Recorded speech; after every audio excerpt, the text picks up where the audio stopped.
ప్రభువును రక్షకుడైన యేసుక్రీస్తు పరిశుద్ధ నామమున దేవుని సంగమ ప్రధాన బిడ్డ మరొక కాల సమయం దేవుని వాక్యం ధ్యానించడానికి ప్రార్థన చేసుకున్న ప్రార్థన కృపగల తండ్రి దయగల మనసయ్య నీ బంగారు పాదాలకు లెక్కలేని వందనాలు స్థితులు స్తోత్రం ధరించిన అజ్ఞాంతాన్ని రేఖల సాధన కాచి కాపాడి సంరక్షించేవ మరొక కాల సమయం సజీవ లేఖన చేరి ప్రార్థించుండగా వాక్యమైన దేవ వాక్యం నాతో మాతో మాట్లాడి మీరే మహిమదంతా ప్రభావాలు పొందమని వేసినామని అడుగుతున్నాం తండ్రి ఆమె దేవుని సంఘం ప్రజల బిడ్డ నిడుదలకు ఏర్పాటు చేయడం నేను ఒక భాగం అపోస్తలుడైన పౌలు హెబ్రీయులకు రాసిన పత్రిక 3వ అధ్యాయము 1 నుంచి 6 వచనాలు ధ్యానం చేసుకున్నాము. అపోస్తలుడైన పౌలు హెబ్రీయులకు రాసిన పత్రిక 3వ అధ్యాయము 1 నుంచి 6 వచనంలో ఈ విధంగా రాయబడింది.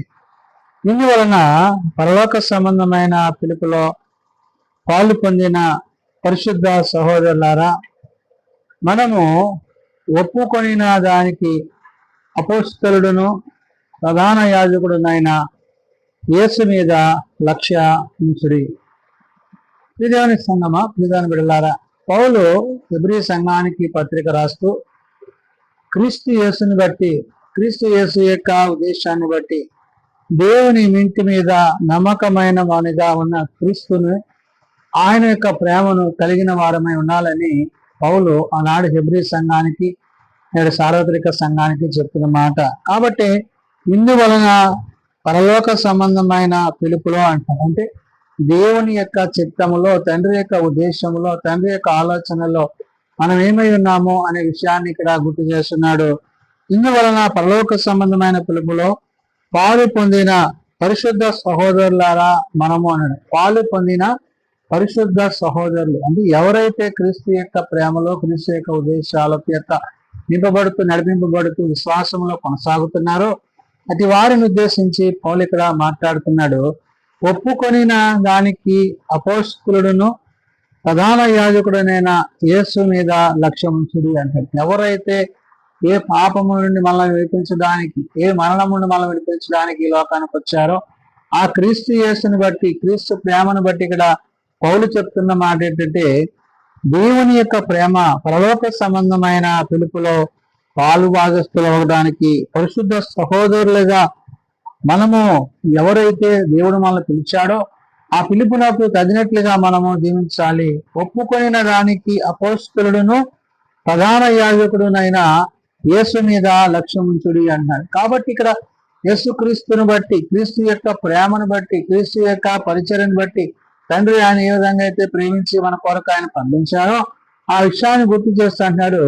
దేవుని ఇల్లంతటిలో మోసే నమ్మకముగా ఉండినట్లు ఈయన కూడా తన్ను నియమించిన వానికి నమ్మకముగా ఉండెను అంటున్నాడు. ఎవరైతే మోసే ఇల్లంతటిలో అంటే దేవుని ఇల్లంతటిలో మోసే నమ్మకంగా ఉన్నాడు, ఎలాగైతే ఉన్నాడో ఆ విధంగా ప్రభువు తండ్రి యొక్క చిత్తాన్ని, తండ్రి యొక్క ఉద్దేశాన్ని నెరవేర్చడంలో భాగంగా ఇక్కడ పౌలు అంటున్నాడు, దేవుని ఇల్లంతటిలో మోసే నమ్మకముగా ఉండినట్లు ఈయన కూడా తన్ను నియమించిన వానికి నమ్మకముగా ఉండెను అన్నాడు. ఎవరైతే నియమించారు ప్రభువుని అంటే తండ్రి అయిన దేవుడు నియమించాడు. ఎందుకు నియమించాడంటే మరణము పాపము మానవుని మీద ఏలుబడి చేసినప్పుడు ఆ మరణాన్ని తొలగించడానికి తన సొంత కుమారుని లోకానికి ఆయన పంపించారు. కాబట్టి ఇక్కడ ప్రభువుని బట్టి, ప్రభు యొక్క ప్రేమను బట్టి పౌలు చెప్తున్న మాట ఏంటంటే, దేవుని ఇల్లంతలో మోసే నమ్మకముగా ఉండినట్లు ఈయన కూడా తన్ను నియమించిన వానికి నమ్మకముగా ఉండేనట్టు. అంటే తండ్రి యందు విశ్వాసములో, నమ్మికలో ఆయన ఆ నమ్మకాన్ని కాపాడుకుని తండ్రి చిత్తాన్ని జరిగించారు. కాబట్టి ప్రతి ఇల్లును ఎవడైనా ఒకని చేత కట్టబడునో సమస్తమును కట్టించిన వాడు దేవుడే. ఇట్టి అంటే దేవుని యొక్క సహాయము ద్వారా, దేవుని యొక్క సహకారం ద్వారా, ఆయన యొక్క ఉద్దేశం ద్వారా ఇవన్నీ నిర్మించబడుతున్నవి, ఇవన్నీ కట్టబడుతున్నవి అన్నాడు. అంటే ఏంటి?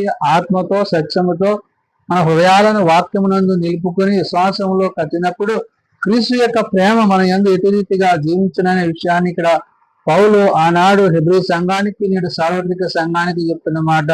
అందుకనే ప్రతి ఇల్లును ఎవడైనా ఒకని చేత కట్టబడును అంటారు. కాబట్టి ఇక్కడ ఈ నిర్మాణకుడిగా మనల్ని నిర్మించిన ఆ యొక్క సృష్టికర్తను బట్టి, దేవుని బట్టి పౌలు ప్రస్తావిస్తూ అంటున్నాడు, సమస్తమును కట్టినవాడు దేవుడే అంది. కాబట్టి ఆయన తన స్వరూపములో, తన పోలిక చొప్పున నరులను చేయడమని ఆయన నిర్ణయించి మనలను నిర్ణయింపజేసి మనము ఆయనతో జీవించాలనేది ఆయన యొక్క ఉద్దేశమైనదనే విషయాన్ని వాళ్ళు గుర్తు చేస్తున్నాడు. కాబట్టి ఇంటి కంటే దానిని కట్టినవాడు ఎక్కువ ఘనత పొందినట్లు ఈయన మోషే కంటే ఎక్కువ మహిమకు అర్హుడుగా ఎంచబడను అన్నాడు. అంటే మోషే విశ్వాసములో కర్తగా అంటే తండ్రిగా తాను ఉన్నాడు, కానీ ఇతను సమస్తాన్ని కట్టిన వాడుగా అంటే ఆయన సొంత కుమారుడిగా ఉన్న ప్రభువు వాటన్నిటినీ జరిగించి ఉన్నాడు. కాబట్టి తండ్రితో ఆయనకున్న సంబంధాన్ని బట్టి మరి మోషే కంటే ఉన్నతమైన వాడిగా ఉత్తమమైన వాడిగా, ఎందుకంటే ఆయన మరణాన్ని తీసివేశాడు. మోషే మరి కేవలము దేవుని ప్రజలను మాత్రమే నడిపించాడు. ఏ మరణం అయితే మానవుని మీద ఏలుబడి చేస్తుందో ఆ మరణాన్ని తొలగించడానికి తండ్రి అయిన దేవుడు తన కుమారుని పంపించారు. కాబట్టి ప్రతి ఇల్లు ఎవడైనా ఒకని చేత కట్టబడను, సమస్తమును కట్టిన వాడు దేవుడే. ఇంటి కంటే దానిని కట్టిన వాడు ఎక్కువ ఘనత పొందినట్లు ఈయన మోషే కంటే ఎక్కువ మహిమకు అర్హుడుగా ఎంచబడింది. కాబట్టి యేసుని బట్టి, యేసు యొక్క పరిచయను బట్టి, యేసు ప్రేమను బట్టి, ఆయన ఆది యందు ఉన్నవాడు, ఆయన సమస్తమును కలుగజేస్తున్నవాడు, తండ్రితో ఉన్నవాడు. కాబట్టి ఇక్కడ ఆయన మోషే కంటే ఉన్నతమైన వాడు అనే విషయాన్ని పౌలు ఇక్కడ గుర్తు చేస్తున్నాడు. ముందు చెప్పబోవు సంగతులకు సాక్షార్థముగా మోషే పరిచారకుడై ఉండి దేవుని ఇల్లంటిలో నమ్మకముగా ఉండెను అంటే దేవుడు మోషేని ఏ విధంగా పంపించాడు? పరిచారకుడిగా, నమ్మకమైన పనివానిగా, విశ్వాసులకు తండ్రిగా దేవుడు అక్కడ తాన్ని పంపిస్తున్న విధానాన్ని ఇక్కడ గుర్తు చేస్తున్నాడు. అందుకనే పౌలు అంటున్నాడు, ముందు చెప్పబోవు సంగతులకు సాక్షార్థముగా మోషే పరిచారకుడై ఉండి దేవుని ఇల్లంటిలో నమ్మకముగా ఉండెను. తన పరిచర్య తాను చేసి దేవుని పనిలో తాను నమ్మకాన్ని కలిగిన వాడై ఉన్నాడు అనే విషయాన్ని చెప్తూ, అయితే క్రీస్తు కుమారుడై ఉండి ఆయన ఇంటి మీద నమ్మకముగా ఉన్నాడు. ధైర్యమును నిరీక్షణయు వలన ఉత్సాహమును తుదమట్టుకు స్థిరముగా చేపట్టి ఏడలా మనమే ఆయన ఇల్లు అంటారు. కాబట్టి క్రీస్తులో మనం ఏమవ్వాలి? ఇప్పుడు కట్టబడాల.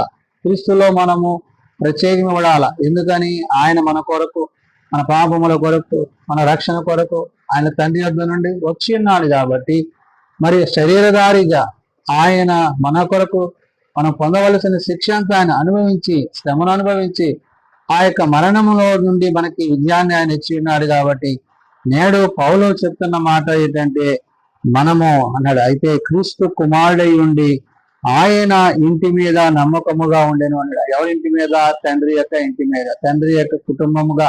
అంటే పరలోక సంబంధమైన ధన్యతను, భాగ్యాన్ని కుమారుని ద్వారా దేవుడు మనకి, తండ్రి అయిన దేవుడు మనకి ఇచ్చున్నాడు. కాబట్టి ధైర్యమును నిరీక్షణ వలనని ఉత్సాహమును తుదమట్టుకు సిద్ధముగా చేపట్టిన ఎడల మనమే ఆయన ఇల్లు అన్నాడు. కాబట్టి మనం క్రీస్తులో, క్రీస్తు మనలో ఉండాలి. కాబట్టి ఏ వాక్యము శరీరధారిగా మన మధ్య నివసించిందో ఆ శరీరధారి అయిన క్రీస్తు యొక్క ప్రేమను బట్టి, ఆయన చూపిన మార్గాన్ని బట్టి, ఆయన సత్యాన్ని బట్టి, ఆయన జీవాన్ని బట్టి మనము జీవించాలి. ఎందుకంటే పౌలు ఆనాడు హెబ్రీ సంఘానికి ఏదైతే ప్రభువును గురించి, దేవుని ఇంటి మీద నమ్మకముగా ఉన్న క్రీస్తుని గురించి ఎలాగైతే మరి ప్రభువు యొక్క మాటని గురించి పౌలు తెలియజేశాడో, నేడు ఆ ప్రభు యొక్క మాటను బట్టి, ప్రభు యొక్క కార్యాలను బట్టి, ఆయన చూపిన ప్రేమను బట్టి మనము ఆయన యందును, ఆయన యొక్క పనిలో, అంటే ఏదైతే దేవుడు అపోస్తుల ద్వారా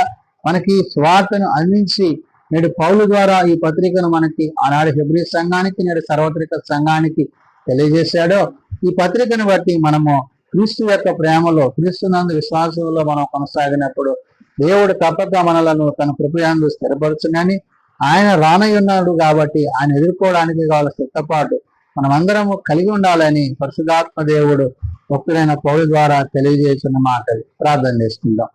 శాశ్వతమైన ప్రేమతో ప్రేమిస్తూ విడవగడవాయిత చూస్తున్న తండ్రి, నిజమైన ఆయన, మాకు కావలసిన రక్షణను, మాకు కావలసిన విమోచనను నీ కుమారుని ద్వారా మీరు మాకు అనుగ్రహించి ఉన్నారు. నీ జీవవాక్యమునందరూ జీవించు, నీ వాక్యమందు నిలిచి ముందు కొనసాగిన గొప్ప మాకు దయచేసి ఉన్నారు. మరణము నుండి పాపముడు మమ్మల్ని తప్పించి మరణపు ముళ్ళు విరిసి నాయన నీ కుమారుని పంపించి నాయన విజయాన్ని ఇచ్చి ఉన్నారు. కాబట్టి నేను క్రీస్తు యేసునందున్న విశ్వాసానికి ఏ శిక్ష విధేయ లేదని పౌలు సెలవిచ్చినట్టు నాయన నిన్ను బట్టి నీ మాటను బట్టి మేము జీవించటకు బ్రతుకుటకు సహాయం దయచేయండి.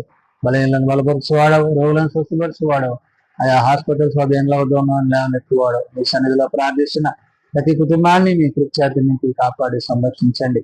హాస్పిటల్స్ వద్ద ఎండ్ల వద్ద ఉన్న ఆయా బలహీనతలో ఉన్న వారిని మీ కృపచేత ముట్టి సంరక్షించి ఆయన వారిని బట్టి కుటుంబాన్ని బట్టి మీరే మాయం పొందమని అడుగుతున్న ఆర్థిక ఇబ్బందుల కుటుంబాలను జ్ఞాపకం చేసుకొని పరవసతలో సహాయం తెచ్చండి. ఉద్యోగ ప్రయత్నాల్లో ఉన్న బిడ్డలు జ్ఞాపకం చేసుకొని వారికి సహాయం తెచ్చండి. గర్భఫలాల కోసం ఎదురు చూసిన బిడ్డలను జ్ఞాపకం చేసుకొని సహాయం తెచ్చండి. నాయన వివాహాల కోసం ఎదురు చూసిన బిడ్డలను జ్ఞాపకం చేసుకొని అయినా ఏ ఒక్కరూ నాయన నీ అందు విశ్వాసము నుండి కలిగిపోక ప్రతి వారి విశ్వాసంలో కొనసాగటం, ప్రతి విశ్వాసం ప్రతి వారికి కలిగి ఉండేందుకు సహాయం తెచ్చామని దీని పరిచయంలో తోడే ఉండి నడిపించమని యేసునత నామమున ప్రార్థించి వేడుకుంటున్నాము తండ్రి. ఆమేన్. పరలోక వందన మా తండ్రి, నీ నామం పరిశుద్ధపరచుగాక, నీ రాజ్యం వచ్చేగాక, నీ చిత్తం పరలోక వంద నెరవేర్చినట్లు భూమి మీద నెరవేరేగాక. మానవ నాన్నడు మాకు దయచేయండి. మళ్ళీ ప్రార్థన చేసిన వారు మేము క్షమించిన ప్రకారం మా ప్రార్థన క్షమించండి. శోధనలో రేఖాలు దర్శించి రాజ్యము శక్తి మహిమ నిరంతరము నీవే తండ్రి. ఆమేన్. మన పరమ దేవుని ప్రేమ, ప్రభువైన యేసుక్రీస్తు కృప, ఆదరణకర్త అయిన పరిశుద్ధ ఆత్మ సహాయము సదా తోడండి సంరక్షించిన గాక.